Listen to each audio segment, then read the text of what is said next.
and welcome everyone to this Wednesday Wellness Call. My name is Maria Kokkonen, and I am so excited to address one of the most important and probably most misunderstood questions in the use of cannabinoid oils.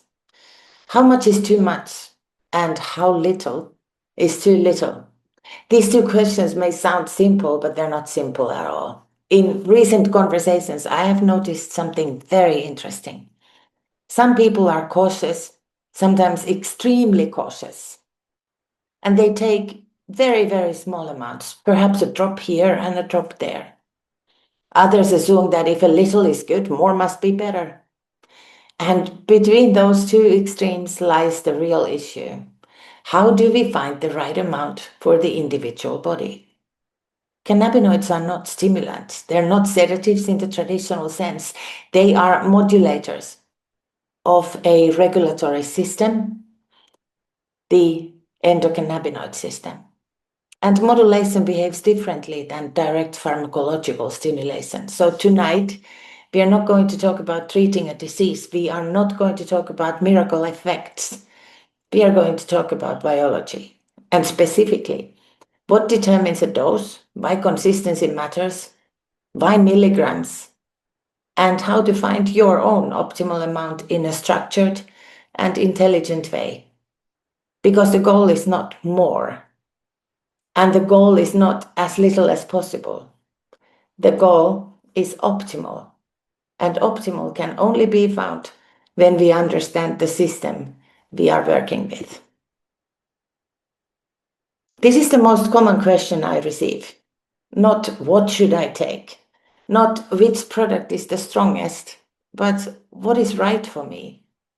And that's a very good question, because cannabinoid dosing is not about copying someone else.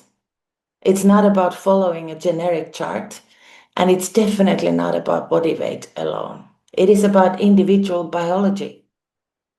If you look at this visual, a brain with movement, tasks, responsibilities, this reflects real life. Every person sits in a different biological context, different stress load, different sleep quality, different inflammatory background, different medication exposure, different metabolic rate, and different endocannabinoid tone.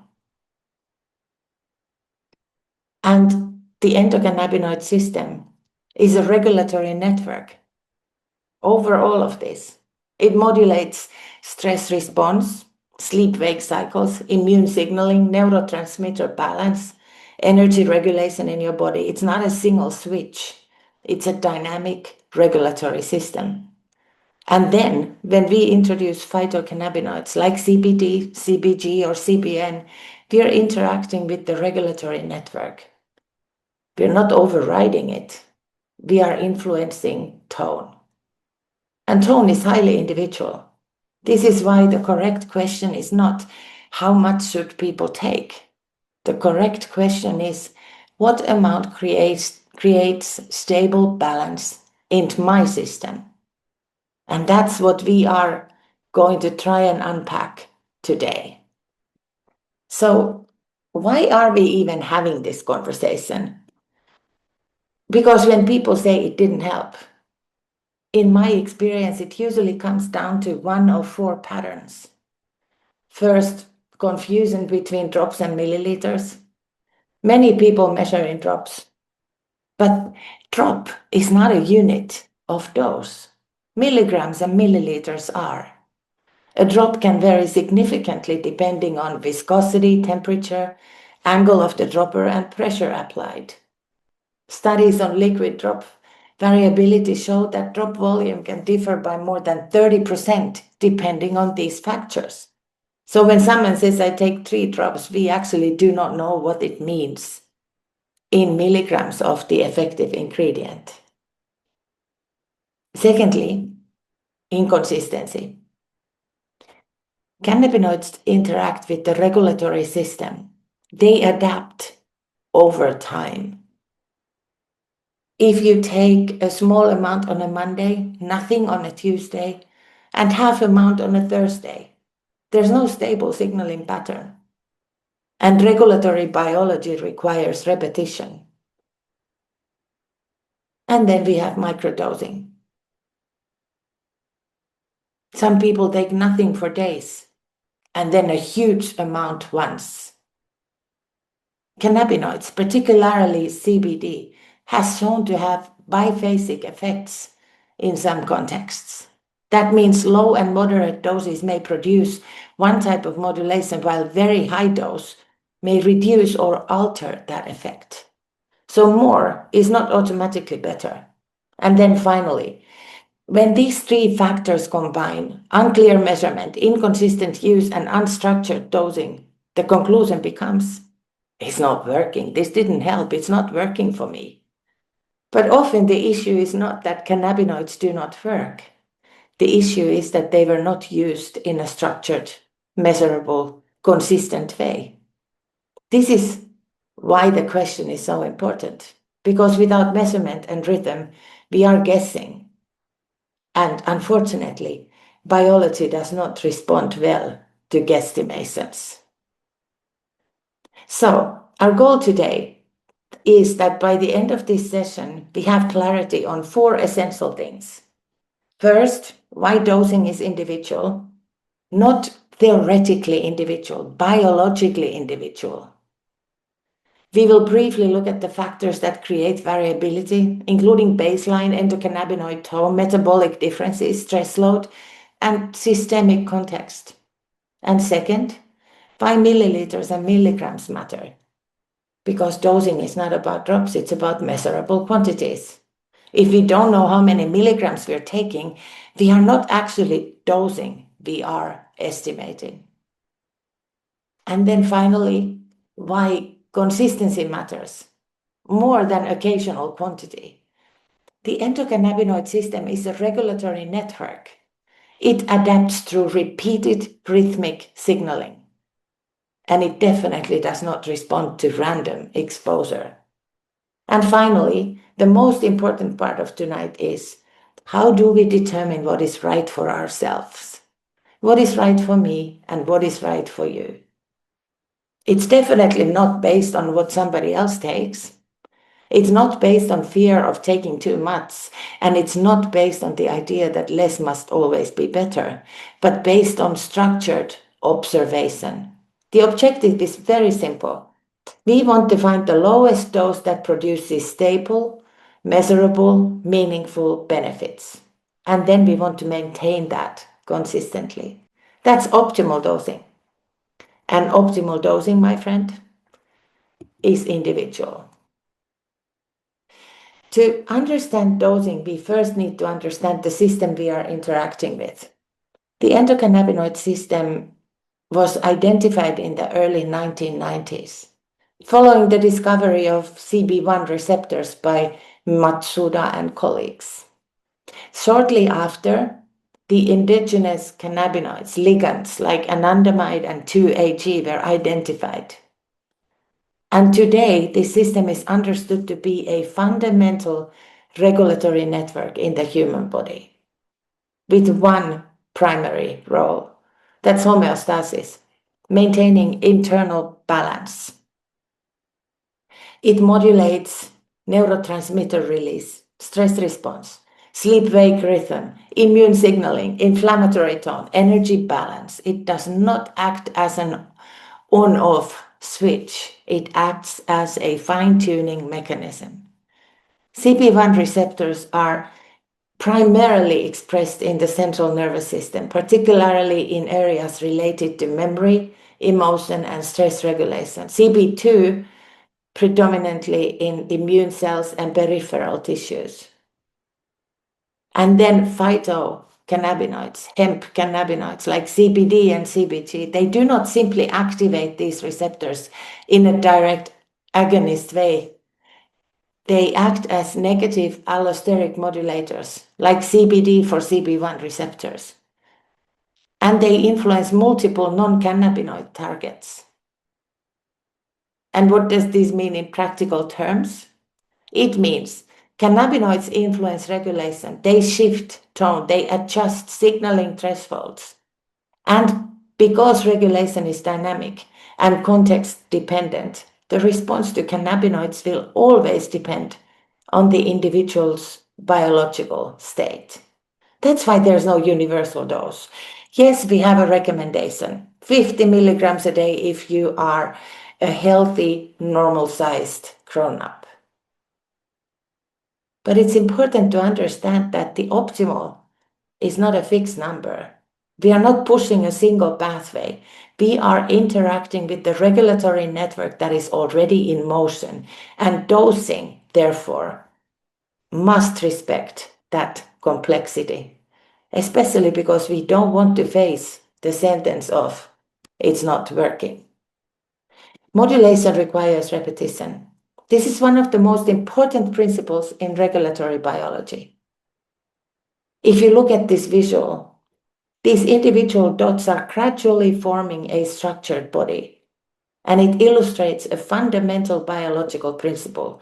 Organization emerges through repeated signaling. The endocannabinoid system functions as a feedback modulator.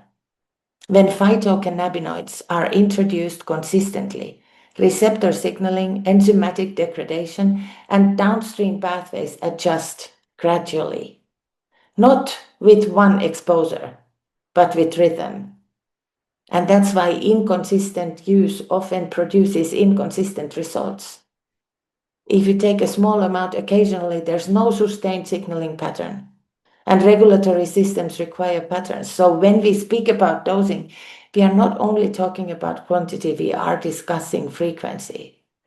Dose and repetition together create adaptation. So in practical terms, consistency is not optimal, it is foundational. Without repetition, modulation does not stabilize.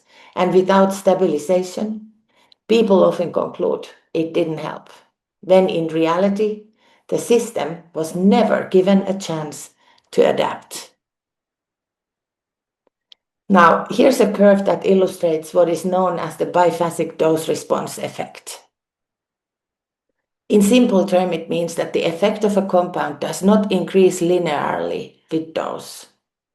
More does not automatically mean better. At very low doses, the signal may be too weak to produce a noticeable effect. As the dose increases into a moderate range, the regulatory response may become more apparent. Beyond a certain point, however, increasing the dose further does not improve the effect and may even reduce it. This phenomenon has been described in cannabinoid research, especially with CBD. Zuardi in 2008 demonstrated that moderate dose of CBD reduced experimentally induced anxiety in humans, while both lower and higher doses were less effective. The key point here is not the specific condition that was studied, like anxiety. The key point is the biological principle. Cannabinoids modulate signaling systems, and modulation often has an optimal window. Too little and the signaling is insufficient. It's not working. I'm not feeling anything. Too much and receptors are desensitized. Signaling dynamics are altered. And regulatory precision is diminished. And the result, oh, it's not working for me. Optimal dose produces balanced modulation, because that produces measured, consistent results. The experience of, oh, this is really helping. So we don't want to be guessing. We don't want to have fear-based underdosing. We don't want to have excessive dosing. We want to have structured titration towards the optimal window. There is really no standard dose. And this is not a sales statement. This is a biological reality. If you look at 4 different individuals, even if they are similar in age or weight, their internal environments are rarely the same. First differentiator is stress load. Chronic stress alters the endocannabinoid tone. Two individuals under different stress loads may respond very differently to the same amount of CBD. How about metabolism? Genetic variability in these enzymes that are responsible for metabolizing cannabinoids can significantly influence how quickly cannabinoids are processed. A fast metabolizer needs a different dosing rhythm than a slow one. And how about your body composition? Cannabinoids are lipophilic molecules. They are fat soluble. This means distribution in adipose tissue can influence pharmacokinetics. Two individuals with different body fat percentages may experience different duration and intensity of effects. And then the baseline endocannabinoid tone. This concept was proposed by Ethan Russo in 2008. The good doctor introduced the clinical endocannabinoid deficiency hypothesis. The idea is that some individuals may have lower endogenous cannabinoid tone. If baseline tone differs, the response to phytocannabinoids will differ as well. So when someone asks, what's the correct dose? The honest, scientific answer is that it depends on your biology. This is why copying someone else's amount is not a rational strategy. And this is why structured individual titration is essential. There's no universal single number. There is a number we know, but rarely is that number applicable to all of us. The only thing that matters here is your body, your biology, your regulatory context, because that context determines your optimal window. We see two different curves in here. On the left side, you see irregular spikes. This represents occasional use. A small amount today, nothing tomorrow, a different amount next week. There's no rhythm, no pattern, and so no stable signaling. Regulatory systems respond to patterns. The endocannabinoid system modulates neurotransmitters release, immune signaling, and stress response through feedback loops. And feedback loops require consistent input. If the exposure is random, the system cannot recalibrate. It's like adjusting a thermostat only once every few days and expecting room temperature stability. It doesn't work that way. In fact, that's bullying. Your endocannabinoid system gets a high load of CBD and CBG and CBN and just about anything today. And then in 2 weeks, nothing comes. How is it supposed to function optimally under those conditions? Now look at the curve on the right. This represents consistent measured use, not excessive, not dramatic, but regular. With repeated stable exposure, receptor signaling pathways can adjust gradually. Homeostatic mechanisms can recalibrate. And this is also supported by pharmacokinetic research showing that steady state concentrations of cannabinoids require repeated administration. So in practical terms, a small amount taken consistently can be meaningful. The same amount taken randomly is often insignificant, and a huge amount taken randomly can be even harmful. The issue is whether it is structured and repeated. Consistency transforms quantity into modulation, and modulation is what we are aiming for. Because without consistency, we are not truly supporting the system. We are interrupting it. We are being the bully. So let's talk about the drop. Drops are something that we all get to discuss occasionally when we are talking about the use of cannabinoid oils. The idea of dosing in drops feels intuitive, doesn't it? It feels so simple, but scientifically, a drop is not a reliable unit of measurement. A drop does not have a fixed volume. A drop size depends on multiple variables like the viscosity of the oil, diameter of the dropper, angle at which the dropper is held, the pressure applied, temperature.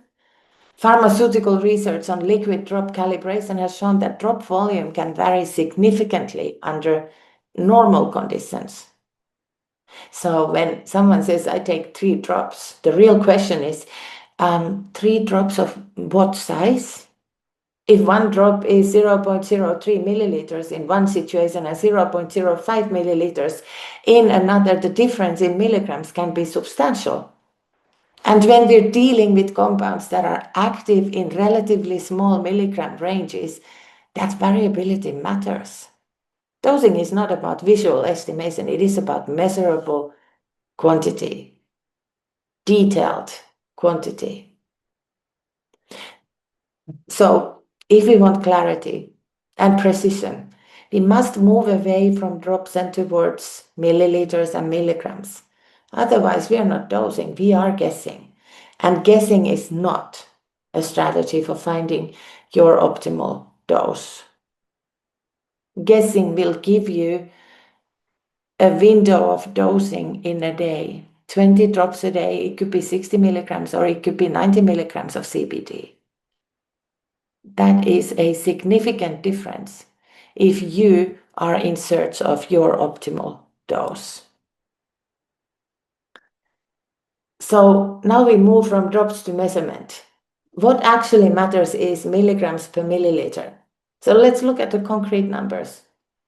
If a bottle has 1000 milligrams of CBD in 120 milliliters, that gives you 8.33 milligrams of CBD in 1 milliliter. What if you're using Pure Gold Plus, 2000 milliliters of cannabinoids in 30 milliliter bottle? 1 milliliter will give you 66.67 milligrams of CBD. With drops, the amount is depending on the viscosity, on the temperature, on the angle of the dropper. Milliliter is a milliliter, and with a light shake of the bottle, you can ensure consistency. Not to mention that the 3 drops could be 3 to 4.5 milligrams of CBD, and that is below the threshold where consistent modulation becomes noticeable. The concentration changes the milligram exposure dramatically, as you can see. This is why precision matters.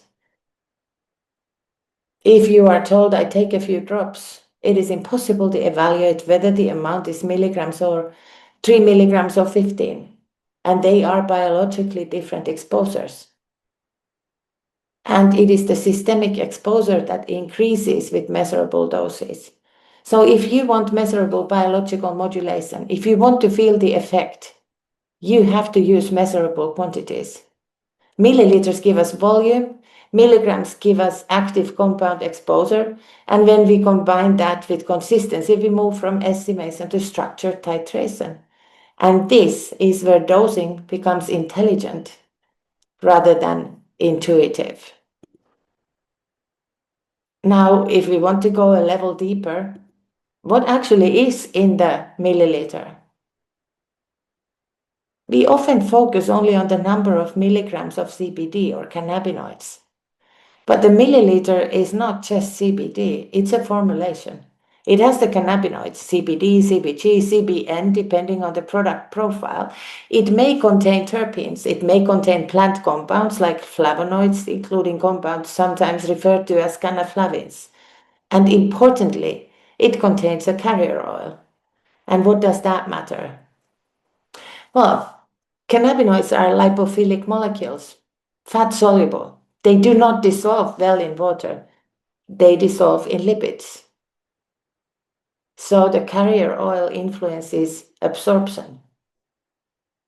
So if you're taking 1 milliliter of oil, you're not taking just 66.67 milligrams of CBD. You are taking a lipid-based delivery system designed to support absorption and distribution, so bioavailability. This is very important for 2 reasons. First, Reducing the volume excessively, for example, taking extremely tiny fractions irregularly, not only reduces milligram exposure, but it reduces the consistency of the delivery mechanism. And then secondly, understanding that the milliliter is a structured formulation reinforces why we measure in milliliters. We are dosing a system, not just a molecule. A milliliter represents active compounds supporting phytonutrients and the lipid vehicle that carries them.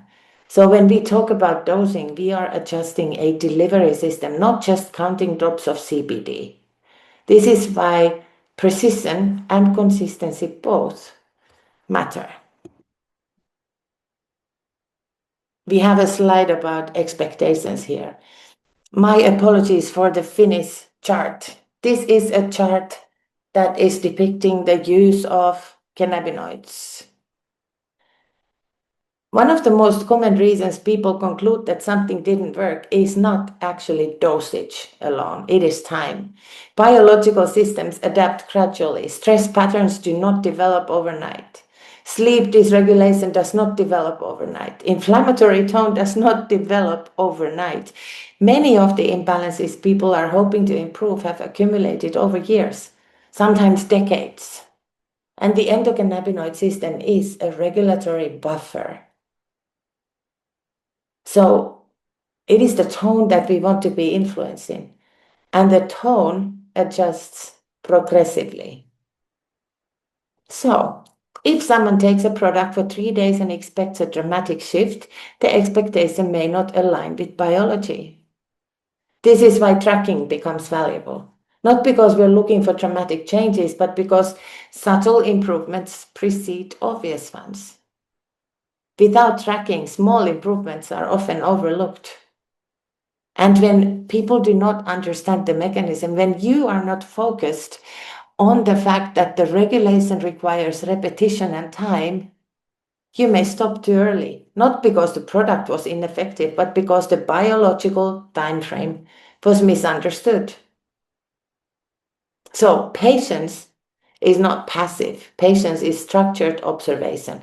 And when dosing is measured, consistent, and tracked over at least 2 weeks, we give the system a realistic opportunity to respond. If you are really looking at finding your optimal window, you need to give your body 3 months, 90 days. And within those 90 days, you need to take notes because the effect is there. And it is the 90 days that will also show you when and how less is more. Besides, being systematic in your approach, it prevents missing results that were already beginning to emerge. And that is what's going to change your wording from "it's not working for me" to "wow, looks like this is really doing what I wanted it to do." The principle of less is more is very valuable. In pharmacology, the concept we aim for is the lowest effective dose, not the highest tolerable dose, not the maximal dose, the lowest effective dose. But that's not symbolic. It does not mean a trace amount taken irregularly. It does not mean being so cautious that the biological threshold is never reached. If the dose is below the minimum level required to meaningfully influence receptor signaling in the endocannabinoid system, the system will not adapt. And if the dose is inconsistent, even a biologically relevant amount may fail to produce any results. The biphasic dose-response curve we discussed earlier illustrates that there is a window of optimal modulation. Below that window, signaling is insufficient. Above that window, precision is diminished. At the optimal zone, which lies somewhere in between, amazing results can be achieved. The scale here represents that balance. On one side is representing underdosing, the other side is representing excessive dosing. Neither side creates stability. Balance requires measured quantity, consistency, and observation. And tolerance does not define optimality. Optimality is defined by your body's response. So, the goal is not minimal exposure, the goal is sufficient exposure consistently to allow regulatory modulation, to allow you to reach the goals that you have. And the lowest effective dose is never accidental and it's never random. Finding it requires some work, but it is immensely rewarding. If you do not hesitate, if you do not use excessively, if you are structured in your approach, you will find an optimal dose that will give you lifelong results that you were looking for. Here is what we are looking at doing. What we would like to achieve is our optimal dose, and that is not complicated. It is structured. The staircase is a simple and rational method. On the first step, you start. You choose a measurable amount. For example, depending on concentration, perhaps you choose 33 milligrams of CBD pure gold a day. You choose 1 milliliter and 16.67 milligrams of CBG a day. And then you choose 1 milliliter of the green hemp oil in the evenings to support calm before the nighttime. You make your choice and you use it daily, not whenever you remember, daily at the right times. And you write it all down. You take notes. Step 2, you stay consistent.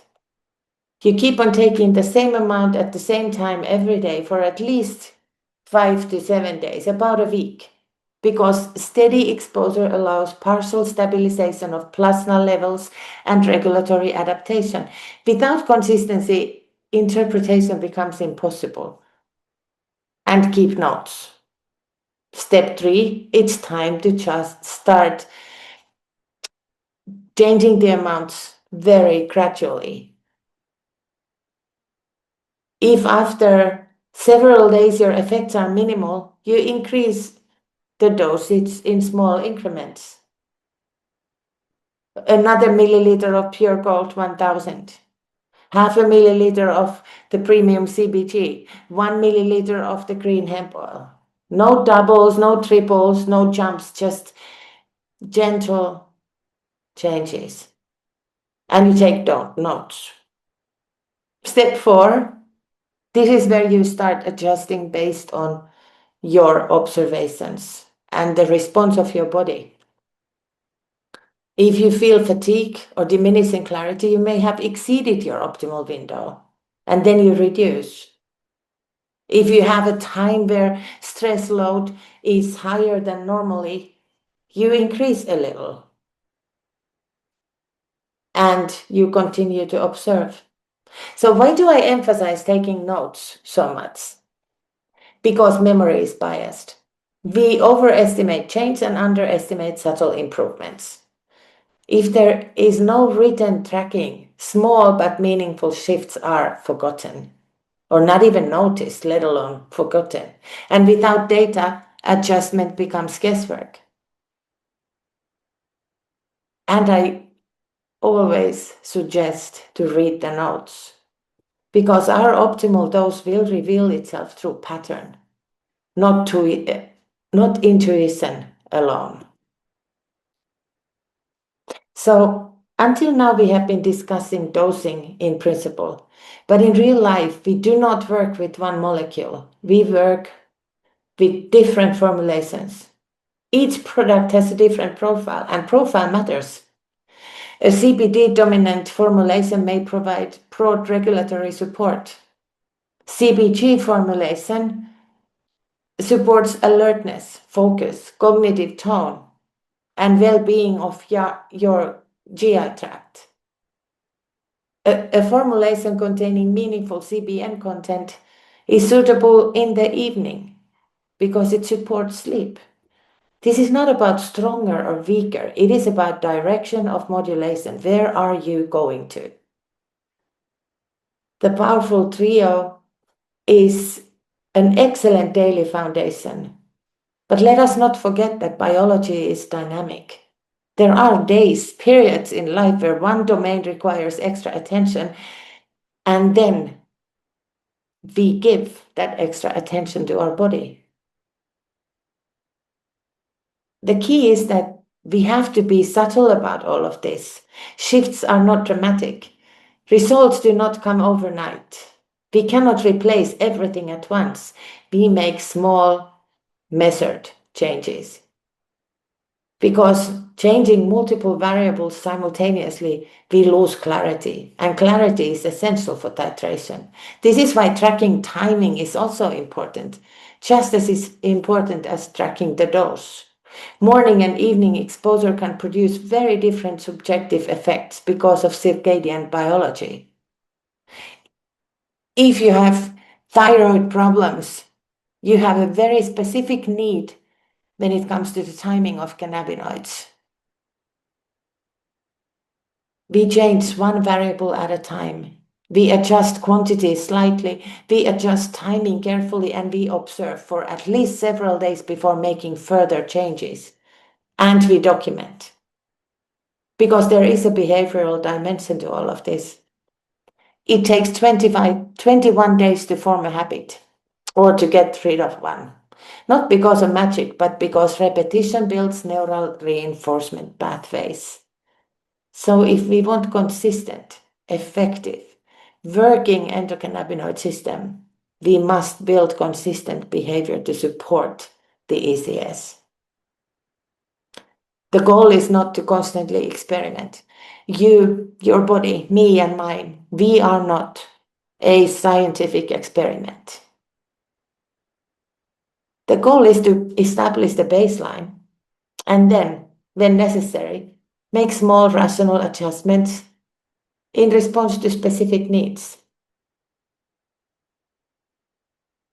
Optimal dosing is not static. It evolves with your physiology and your life context. But it evolves through measured extrapolation, not through random change. Time is on our side.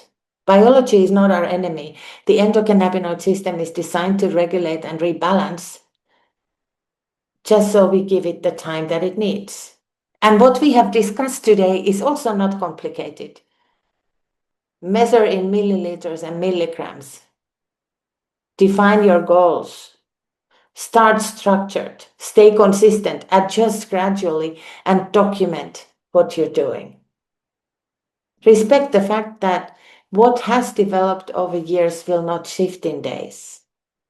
But also respect that structured action today determines your state tomorrow.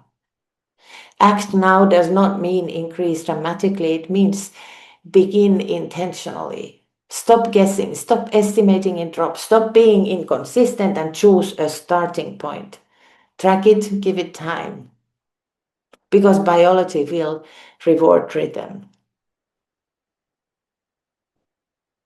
Small improvements are compounding, and over weeks, stability will emerge because time is not the obstacle, impatience is. So we need to respect our biology. What took tens of years to develop is not going to be fixed overnight. But if we do take the time, we allow the benefits to emerge. I am going to leave you with one final statement. You cannot find optimal through inconsistency. Not in exercise, not in nutrition, not in sleep, not in learning, and not in cannabinoid modulation. Because optimal is not discovered by chance. It is discovered through structure, repetition, measurement, and observation. If you remove randomness, clarity appears. And once clarity has appeared, optimal becomes visible. Thank you so much for joining me to take a look at how do we find out what is optimal for me. I hope you have an exciting journey when you start exploring cannabinoids, when you start exploring the effects high quality hemp cannabinoids can have on your well-being. And if you have questions, there are always us who are happy to help you find answers. Have a nice evening. Thank you. Bye.